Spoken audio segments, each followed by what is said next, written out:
Welcome to Physical Geography Depth Experience, Drone Pilot Training 1.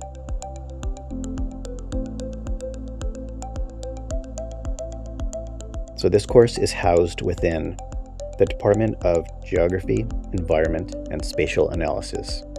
It's a 1-unit, 7-week class.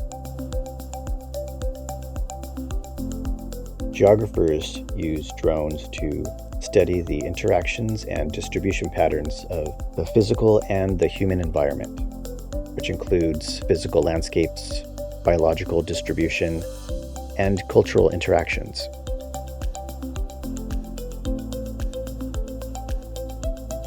The purpose of this class is to get your remote pilot certification from the FAA, or the Federal Aviation Administration.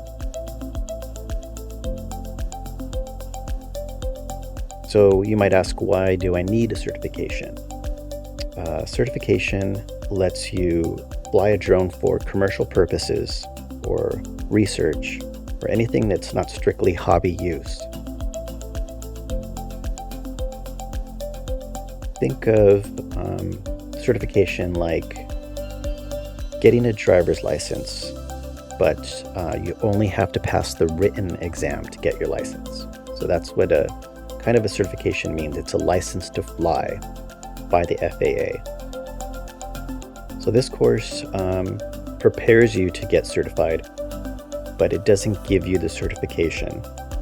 To qualify for a remote pilot certification, you need to pass the FAA knowledge exam, and you'll need to take the exam at specific testing locations approved by the FAA.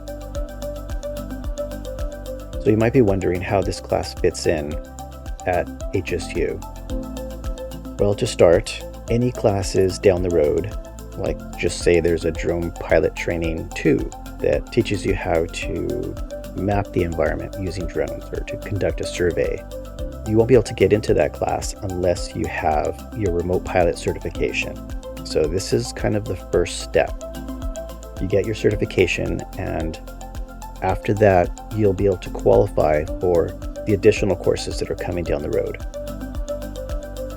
A lot of you might expect that there's going to be some actual field work or flying a drone in this course. Unfortunately, that's not going to happen at this time. This course is mainly to prepare you to become a certified remote pilot.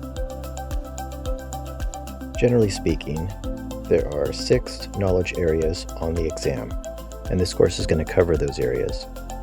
They include regulations, aircraft performance, the National Airspace System, airport operations, weather, and risk management. Throughout the course, you'll be given a series of practice exams.